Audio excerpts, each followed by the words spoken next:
जब कोई उपासक गुरुदेव को आत्मसमर्पण करता है तो ये 16 अध्यात्म की बातें उसके हृदय में जागृत होने लगती हैं। जब कोई उपासक गुरुदेव को आत्मसमर्पण कर देता है तो ये 16 अध्यात्म की बातें उसमें जागृत हो जाती है, सीखना नहीं पड़ता। अगर ये नहीं है तो आपके आत्मसमर्पण में कमी है। आपका अपनापन गुरुदेव से अलग शरीर में, शरीर संबंधियों में कहीं है नहीं, स्वभाव में ही आ जाएगा। पहला, ब्रह्मचर्य, भोग वासना का नाश अपने आप ही हो जाएगा। गृहस्थ में है तो अरुचि पूर्वक धर्म का पालन करने के लिए काम का सेवन, अरुचि पूर्वक, एक आंतरिक रहस्य है। यदि आपके अंदर भोग इच्छा नहीं है और आप गृहस्थ धर्म में हैं और ऐसी चेष्टा हुई है, वो अंदर कोई फर्क नहीं डाल पाएगी। जो कामनाएं बांध कर दुर्गति कराती हैं वो उस उपासक की नहीं हो पाएगी। जो गुरु चरणारविंद में आत्मसमर्पण किए हुए है, ये बड़ा सूक्ष्म विषय अध्यात्म का है। इच्छा का ना होना और फिर कोई क्रिया होना तो उसका कोई प्रभाव नहीं पड़ता। कोई क्रिया नहीं हुई लेकिन इच्छा है, उसका प्रभाव पड़ेगा। क्रिया है धर्म पूर्वक हो रही काम की, पर कोई प्रभाव हृदय में नहीं पड़ेगा। ये आंतरिक अध्यात्म का सूत्र है। इच्छा ही बंधन कारक है। जो गुरुदेव का परब्रह्म भाव से आत्मसमर्पण करते हुए चलता है सतमार्ग में, तो पहला लक्षण जागृत होता है कि उसकी भोग वासना पर अंकुश हो जाता है। वो ब्रह्मचर्य पर ध्यान देने लगता है। ब्रह्मचर्य ये समस्त साधनों की नींव है। जिसका ब्रह्मचर्य ठीक नहीं, उसकी दिनचर्या तो एक जैसी बराबर चल ही नहीं सकती। पक्का 2-4 दिन की बात नहीं कहते। राइट टाइम पर बहुत काल तक जिसकी दिनचर्या ठीक चले, पक्का ब्रह्मचर्य ठीक है। नहीं, चल ही नहीं सकता, चल ही नहीं सकता। वो राइट टाइम पर उसकी दिनचर्या बहुत काल तक नहीं चल सकती जो ब्रह्मचारी नहीं।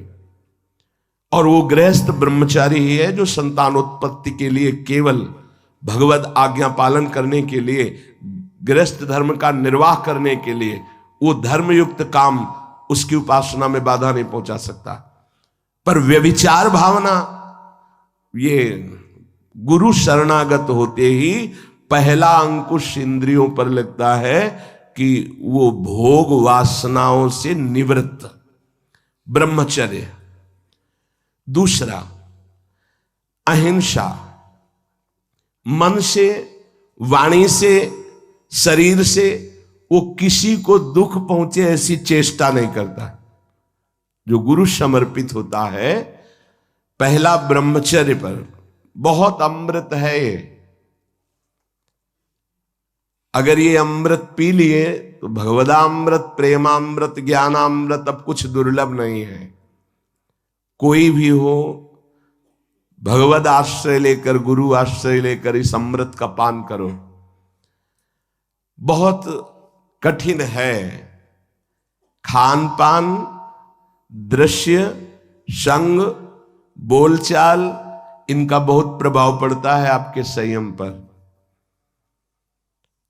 यदि आपका खान पान सही नहीं है, आपका देखना सही नहीं है, सुनना सही नहीं है, बोलना सही नहीं है, तो आपका ब्रह्मचर्य सही नहीं होगा। ब्रह्मचर्य को आप एक परम धन के रूप में देखिए तो आपके अंदर क्षोभ पैदा होने लगेगा। जिस खान पान संग से ब्रह्मचर्य नष्ट होता है उसके लिए वो बर्दाश्त नहीं होगा, नहीं बर्दाश्त होगा।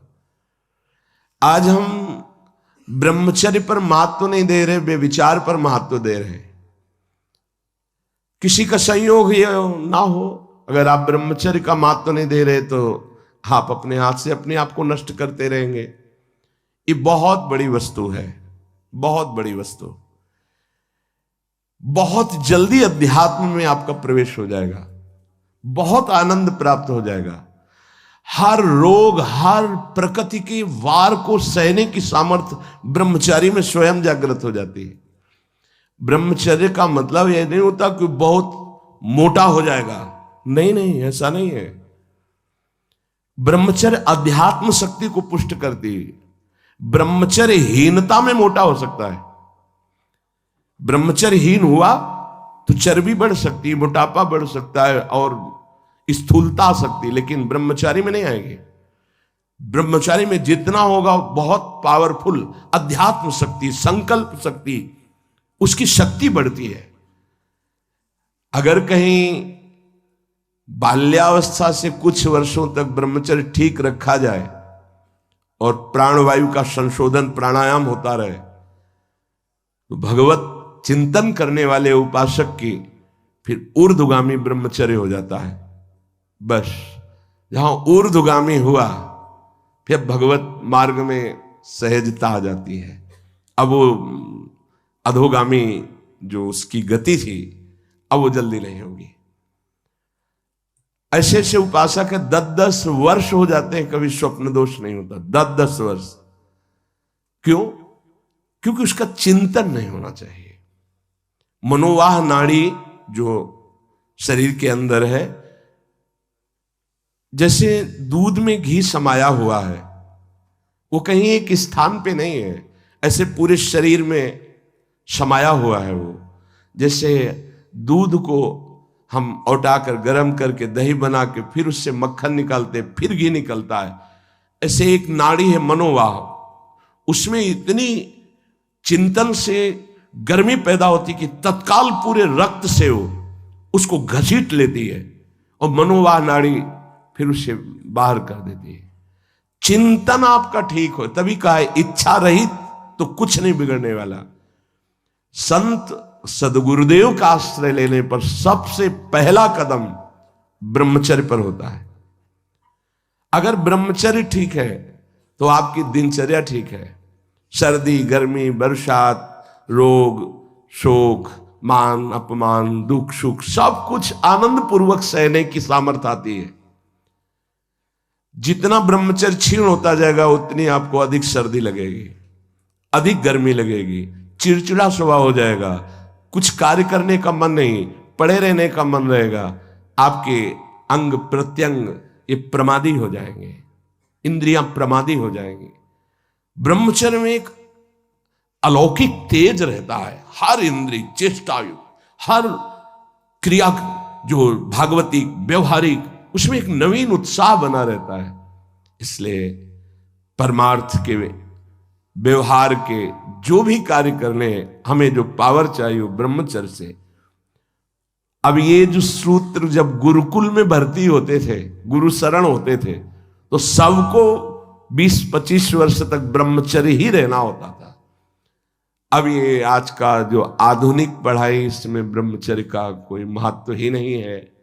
ये तो भगवान की कृपा से कुछ संत महात्माओं के ऐसे वचन, तो उनसे पता चलता है कि ब्रह्मचर्य भी कोई है, नहीं तो किसी को पता ही नहीं कि ब्रह्मचर्य किसे कहते हैं। बस मनमानी आचरण करना, नए नए बच्चों में संस्कार ऐसे बिगड़ गए, वो जानते ही नहीं कि मैं क्या खिलवाड़ कर रहा हूं अपने जीवन के साथ। गुरु के पास आत्मसमर्पण करने से पहला लक्षण जागृत होता है ब्रह्मचर्य। दूसरा अहिंसा, किसी को भी मन वचन शरीर से हमें दुख नहीं देना, अपमान नहीं करना, मन से भी हमें किसी का मंगल नहीं सोचना। नहीं, मन से अगर हम किसी का मंगल सोचते हैं तो उसका मंगल होगा कि नहीं होगा पता नहीं, आप कितने बड़े तपस्वी हैं, पर आपका मंगल जरूर हो गया, उसी क्षण हो गया जिस क्षण आपने दूसरे का मंगल सोचा। ये हमने संत महापुरुषों से सुना है। मन के द्वारा जब किसी का मंगल सोचा जाता है कि इसका ऐसे दुख पहुंचे, ऐसे इसका नाश हो, होगा कि नहीं उसका वो तो भगवान जाने, लेकिन तुम्हारा अभी हो गया, तुम्हारा पतन हो गया, तुम्हारा मन मलिन हो गया। कितना साधन करने पर वो पवित्र होगा। तीसरा, जब हम गुरुदेव के सानिध्य में रहते हैं तो सुख और दुख दोनों को समान भाव से सहने की सामर्थ्य प्राप्त होती है। जो गुरुदेव का कृपा पात्र होता है वो सुख दुख में समान भाव रखता है। प्रायः ऐसा नहीं है। सुख में तो हमारी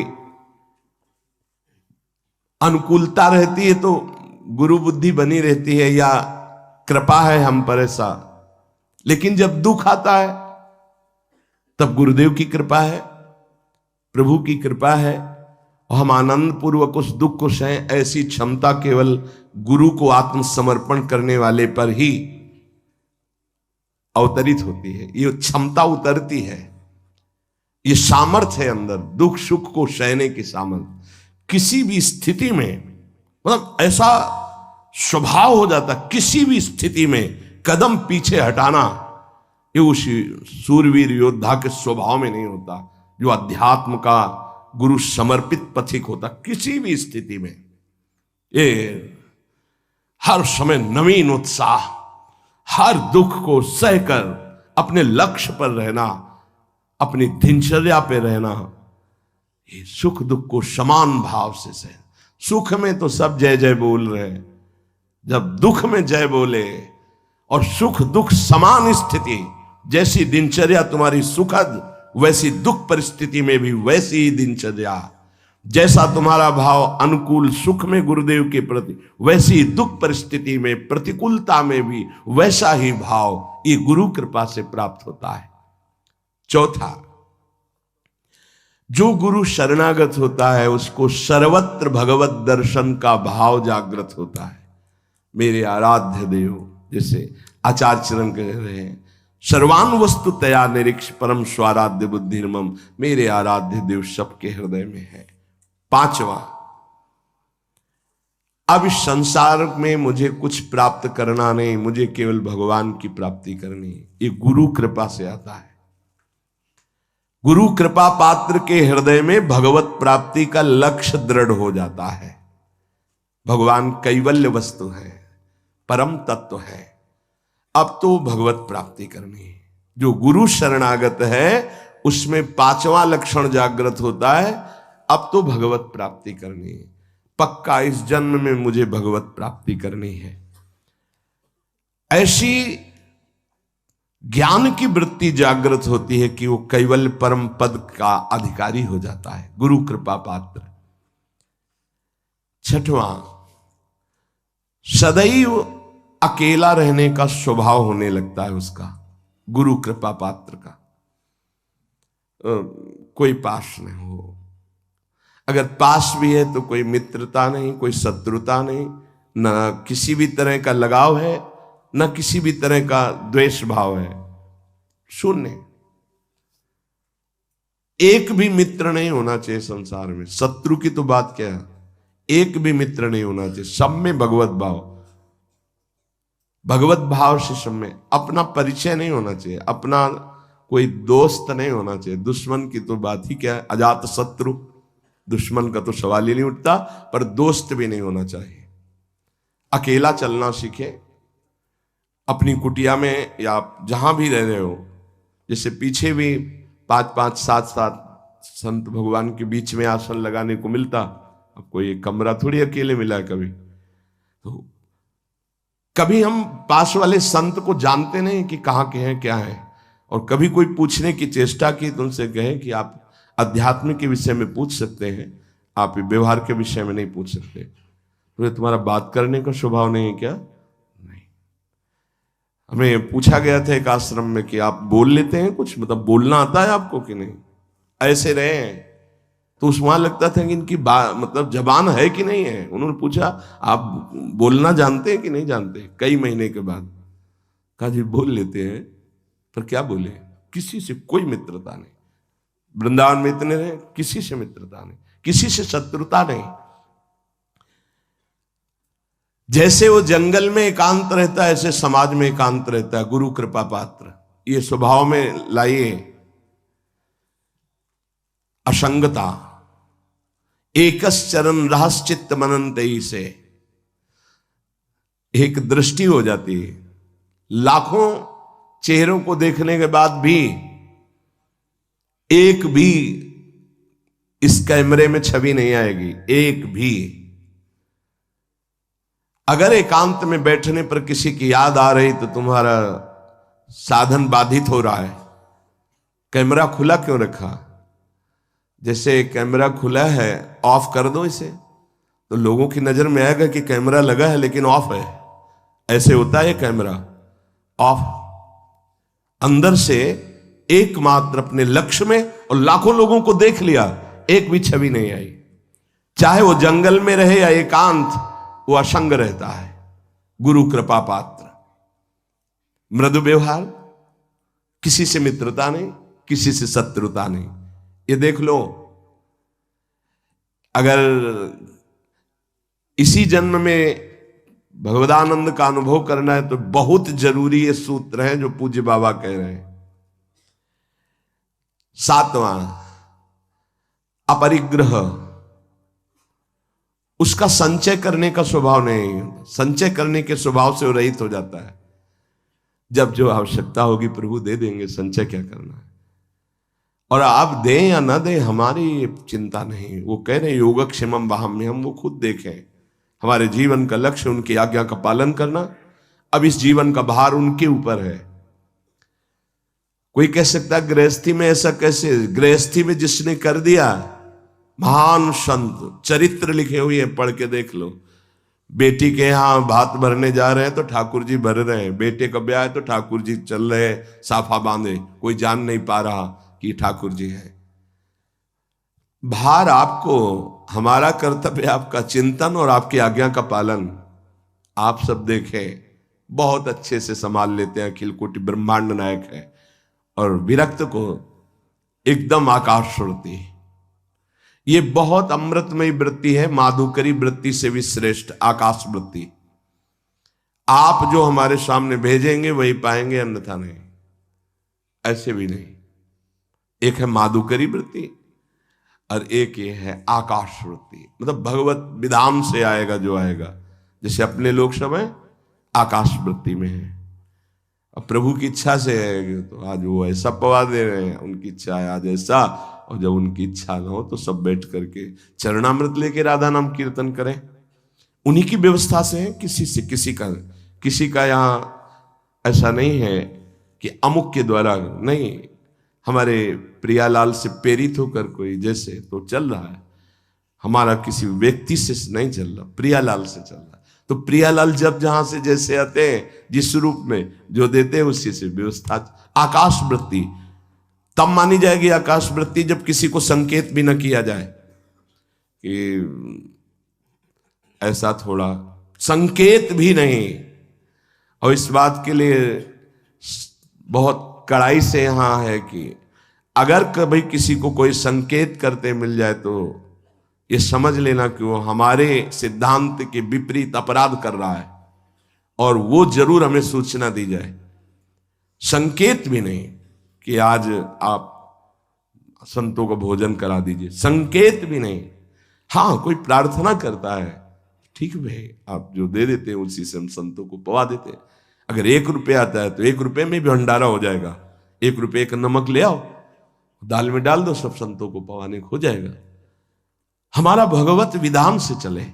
आकाश वृत्ति बहुत अमृतमयी वृत्ति होती है, और बड़ी निश्चिंतता होती है इसमें, और बड़ी क्षमता होती है इसमें। कई दिन न मिलने पर भी कोई निराशा नहीं होती थी काशी में।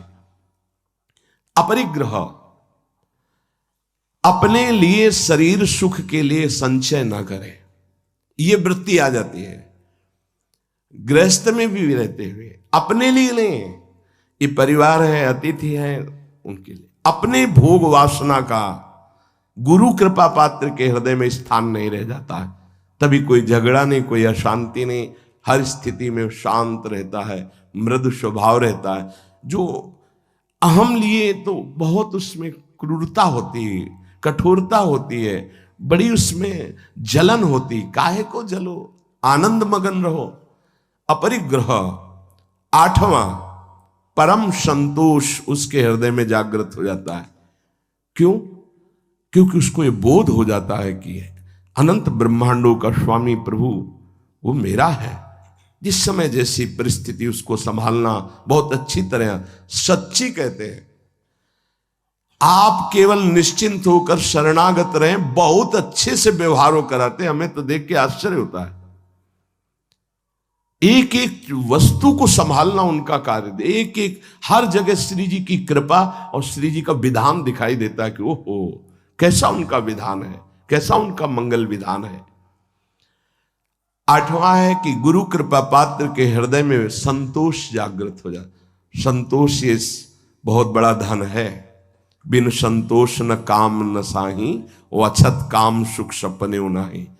जैसी परिस्थिति उसमें संतुष्ट रहना। संतुष्ट एन केनवा, बाहर की या अंदर की। संतोष का मतलब केवल बाहर से नहीं है, अंदर भी। विक्षिप्त है तो आनंद है, शांत है तो आनंद है। कोई जान न पावे कि आप विक्षिप्त है, हृदय आपका या शांत है। संतुष्ट एन केनवा, बाहर या अंदर दोनों परिस्थिति में संतुष्ट रहना। जैसी प्रभु की द्वारा इस समय दी स्थिति है, जल रहा है शांत, किसी से कहो मत। आनंदित है, फूलो मत, चुप शांत गंभीर। संतोष अंदर और बाहर दोनों जगह। नवा नंबर है, भगवान और संतों के वाक्यों में पूर्ण श्रद्धा। जैसे श्रीमद् भगवत गीता जी, भागवत जी या भगवत प्रेमी महात्माओं के वचन, तो उसमें कोई कुतर्क नहीं। गुरु कृपा पात्र ज्यों का त्यों उस विश्वास पूर्वक उसे स्वीकार करता है। जैसा बोला गया वैसा ही, उसमें अपनी बात लगाना नहीं। जो आत्मसमर्पण नहीं किए होते, दूर की श्रद्धा होती है, उसका कुछ और लक्षण होता है। जितना बोला गया उतना वो पहले अपने अनुकूल निकालते हैं उसमें से, कि ऐसे भी तो हो सकता है, ऐसा थोड़ी होता है, ऐसा होता, और फिर अनुकूल बात वो स्वीकार करते हैं। गुरुदेव या शास्त्र कभी मन के अनुकूल नहीं होते, मन को उनके अनुकूल बनाना पड़ेगा। मन तो बहुत विचित्र है। हम लोग शास्त्र और गुरु के वाक्यों को अपने अनुकूल मन के बनाते हैं। इतने में चल जाए, इतना बता देंगे, इतना छुपा लेंगे, इतना कर देंगे, इतना नहीं करेंगे, इतना अनुकूल है, इतना नहीं। लेकिन जो आत्मसमर्पण किए होता है, वो भगवान और संतों के वाक्यों में ज्यों का त्यों विश्वास उसको होता है। 10वां, वो नींद पर विजय प्राप्त कर लेता है। ये बहुत समय को बर्बाद करने वाली निद्रा होती है। बहुत से ऐसे साधक हैं जो इससे बहुत परेशान हैं। अगर आपका नियम पक्का हो जाए तो आप इस पर विजय प्राप्त कर लेंगे। बाल्यावस्था में जो साधन काल में बहुत परेशान करती है। नहीं, माला चल रहा है, जैसे गायत्री अनुष्ठान था तो हमने खुद देखा है।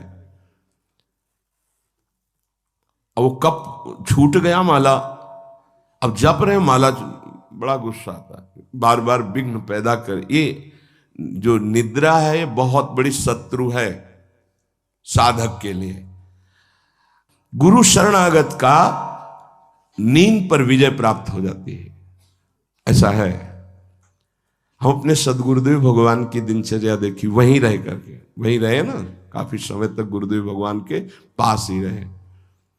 1 बजे रात्रि तक पूज्य महाराज जी भजन करते थे। रात्रि में दर्शन के आके थोड़ा जो कुछ श्री जी को शयन भोग लगाया, शयन कराया, और जो पाया 2 रोटी राजभोग में दिन में। आज भी महाराज जी अपने ही कर कमल से 2, आजीवन का पूरा नियम है, 2 बनती भोग लगती रात्रि में 1 बजे तक। 1 बजे के बाद लेट गए, 4, 4:15 उठ गए। ये हमने बराबर की दिनचर्या देखी, बराबर की दिनचर्या। अपनी दिनचर्या को इतना सीमित नींद में लाओ कि कम समय नींद में जाए। जो बहुत गृहस्थी की मेहनत करते हैं तो उनको 6 घंटा सोना ठीक है, लेकिन साधकों को 6 घंटा सोना ठीक नहीं है। आप लोग देखो कितना सोते हैं। कितने ऐसे साधक हैं जिनको हम मन से प्रणाम करते हैं। देखो बन के तैयार हो गया है, पूरी रात साधक, नौजवान साधक है, जब सब सोते हैं तब वो लगे। कोई कीर्तन कर रहा है, अखंड कीर्तन चलता है, जगो, कब तक सोते रहोगे। ये नींद का शत्रुवत व्यवहार है आपके जीवन को नष्ट करने का। बहुत इस पर बहुत लड़ा गया है नींद पर। हाँ, सच्ची कहते हैं, ये दरिद्रता है, ये बहुत बड़ी जीवन की हानि है। आपका शरीर अस्वस्थ रहेगा, आपके सब अंग जो क्रियाशील होने चाहिए, आप सुषुप्ति में आप उन जीवन को, जीवनी शक्ति को नष्ट कर रहे। थोड़ा सा युक्ताहार विहार से थोड़ा सा नींद ले लो, जरूरी है। 3 घंटे ले लो, 4 घंटे ले लो, ये पड़े रहना बहुत दरिद्रता है। ये नींद जो है ये हमें भगवत प्राप्ति में बड़ी बाधा पहुंचाती है, तमोगुण का लक्षण है, इसमें उठना चाहिए। 11वां है, जो गुरु कृपा पात्र है उसके हृदय में 3 दंड प्रकाशित हो जाते हैं। 3 दंड, मनोदंड, वागदंड और कर्मदंड, ये प्रकाशित हो जाते हैं। मनोदंड, उसकी ताकत नहीं मन की कि कुछ विपरीत सोचवा सके। वागदंड, वाणी की ताकत नहीं कि कुछ बुलवा सके गलत। और कर्मदंड, शरीर की ताकत नहीं कि कुछ गलत करवा सके। ये 3 दंड उसके अंदर प्रकट हो जाते हैं। और आप प्राय देखते हैं काशी के संन्यास मार्ग में जो दंड दिया जाता है उन्हें त्रिदंडी स्वामी कहा जाता है। 11 स्कंद में भागवत में लिखा है यही। मन का निसंकल्प होना दंड, वाणी का मौन होना दंड, और कर्म का न्यास कर देना, त्याग कर देना। अगर ये 3 दंड है तो त्रिदंड लेना सार्थक हुआ। तो यहां करें गुरु कृपा पात्र के अंदर 3 दंड जागृत हो जाते हैं। मनोदंड, मन की ताकत नहीं कि आज्ञा के विपरीत चल सके।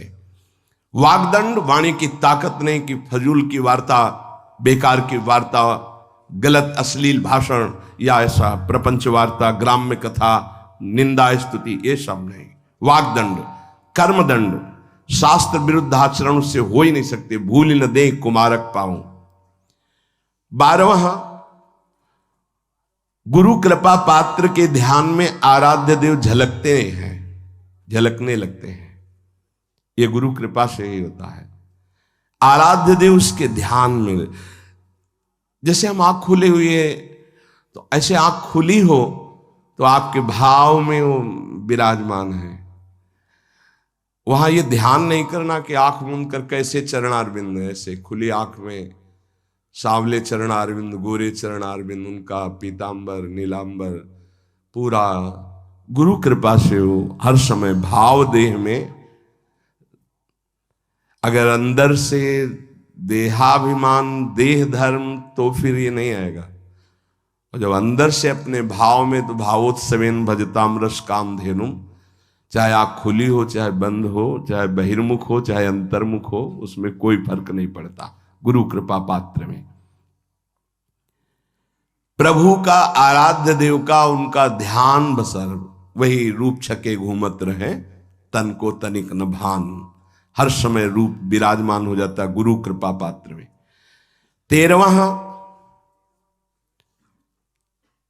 प्रभु की चर्चा सुनने में, प्रभु का नाम कीर्तन सुनने में उसकी आसक्ति हो जाती है। भगवत चर्चा सुनने में, भगवान भागते हुए हमने देखा बूढ़े बूढ़े जनों को। ये वृंदावन धाम है, भागते हुए कि हम 1 मिनट अगर लेट हो गए, एक शब्द भी छूट गया तो हमारा आज का दिन हम अमंगल मानेंगे कि एक शब्द छूट गया। सत्संग में क्या सुना वो पकड़ नहीं होती। पकड़ो, सत्संग को पकड़ो। जो गुरु कृपा पात्र होता है उसकी श्रवणेन्द्रीय आसक्ति पूर्वक चर्चा सुनती, सत्संग की, भगवत चर्चा, नाम कीर्तन। और 14, स्त्री, पुत्र, घर, संपत्ति, इन सब से उसका राग खत्म हो जाता है गुरु कृपा पात्र का। नरसिंह मेहता जी का जब पुत्र पधारा तो करताल लेकर नाच रहे हैं, श्रीवास जी के घर में जब पुत्र पधारा तो कीर्तन में उन्मत्त हो रहे हैं, क्योंकि मेरा नहीं प्रभु का था, इतने दिनों के लिए आया था, अब वो चला गया। उसका राग नहीं रहता। गुरु कृपा पात्र का स्त्री पुत्र ग्रह एवं संपत्ति पे राग नहीं रहता। तो जो विरक्त है उनका राग न शरीर में होना चाहिए और न किसी वस्तु स्थान पे होना चाहिए। सच्ची माने कहीं किंचन मात्र अपनापन नहीं होना चाहिए। बस श्री जी का इधर, श्री जी का इधर, कहीं भी अपनापन नहीं होना चाहिए। जहां अपनापन होगा वहीं आ जाओगे। अपनापन केवल लाडली लाल से हो और जैसे वो रखे उनका विधान। अपनापन अंदर वाला कहीं नहीं होना चाहिए। ये गुरु कृपा पात्र में ये अपनापन सुरक्षित आराध्य देव में लगता है। इसीलिए स्त्री पुत्र ग्रह संपत्ति मकान इनमें उनकी आसक्ति नहीं होती जो गुरु कृपा पात्र जन होते हैं। 15वां, भक्तों से कैसे प्रेम किया जाता है ये भाव आ जाता है। भक्तों से कैसे प्रेम किया जाता है, भगवान से भी बढ़कर जिनके अंदर भक्तों के प्रति भाव आ गया, धन्याति धन्य हो गए। भगवान स्वयं कह रहे मोते अधिक संत कर ले। ओहो, आज तो मेरे भगवान के पार्षद प्रेमी जनों के दर्शन, अहो वास्तविक आनंद की प्राप्ति होती है। जब भगवत अनुरागी संतों का सानिध्य मिलता है तो दिन भर एक फूलन होती है। जिस दिन एकांतिक में कोई संत नहीं आता उस दिन हमारा मन निराश हो जाता है प्रगट में कि आज अधूरा एकांतिक रहा, संत भगवान नहीं पधारे। और जिस दिन संत भगवान के वैसे कृपा होती है, चाहे एक दो संत भगवान आए पर दर्शन हो जाते हैं, पर बाई चांस कभी अगर दर्शन ना हुए तो हृदय जलता है कि हमारा ठीक है उपदेश सत्संग सब, लेकिन संत दर्शन, संत भगवान कृपा करके पधारे, ये जीवन की हमारी उपलब्धि है। जो प्रभु मोहि अनुग्रह कीन्हा तो तुम आई दरस हठ दीना। अपनी तरफ से आकर जब दर्शन देते हैं तो मन नाच पड़ता है, मेरे प्रभु मेरी लाडली लाल की कृपा ना होती तो संत दर्शन कैसे देते आकर। भक्त जनों से प्रेम, भक्त जनों का आदर, भक्त जनों के प्रति भाव, ये गुरु कृपा से आता है। गुरु सोई जो साधु सेवावे और साधु सोई जो विषय छुड़ावे, हरिराम व्यास जी ने कहा। और 16वां, चराचर जगत के प्रति सेवक भाव अपना प्रकट हो जाना। जैसे गोस्वामी जी, सीय राम मैं सब जग जानी, करो प्रणाम जोरी जुग पानी। पूरा जगत हमारे प्रिया प्रीतम का स्वरूप है।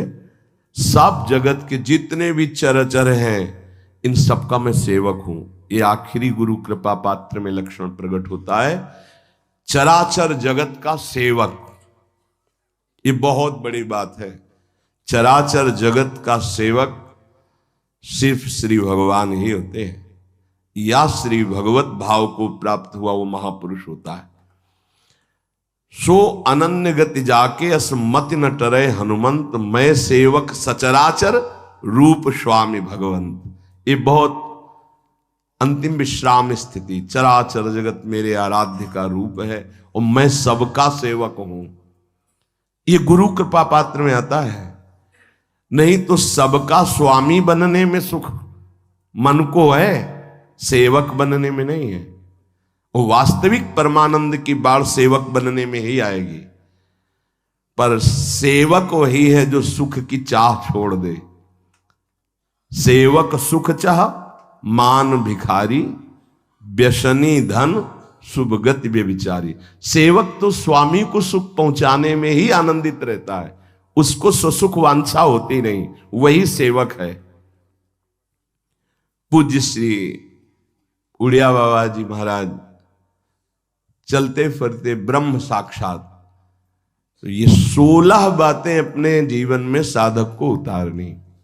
पहला, गुरु कृपा पात्र के हृदय में ब्रह्मचर्य का संयम प्रकट होता है, साधन ब्रह्मचर्य। दूसरा, अहिंसा, किसी को मन वचन कर्म से दुख ना पहुंचाना। तीसरा, सुख दुख में समान भाव। चौथा, भगवत प्राप्ति की प्रबल लालसा। पांचवा, एकमात्र मेरे आराध्य देव सबके हृदय में बैठे हैं। छठवां, चाहे जंगल में हो या सभा में असंग रहे, एकांत भाव अंदर रखे, सब में भगवत भाव, ना किसी से मित्रता ना किसी से शत्रुता। सातवां, अपरिग्रह, अपने लिए कुछ ना चाहे ना संग्रह करे, हमारा जीवन प्रभु के हवाले है, गुरुदेव के हवाले है। आठवां, संतोष रूपी परम धन उस उपासक के हृदय में जागृत हो जाता है। नवां, भगवान और संतों के वचनों में दृढ़ विश्वास हो जाता है। दसवां, वो निद्रा का त्यागी होता है। 11वां, मनोदंड, वागदंड, कर्मदंड, ये 3 दंड उसके हृदय में प्रकाशित हो जाते हैं, सामर्थ्य है ये। 12वां, अपने आराध्य देव का ध्यान हर समय गुरु कृपा से उसके भाव में बना रहता है।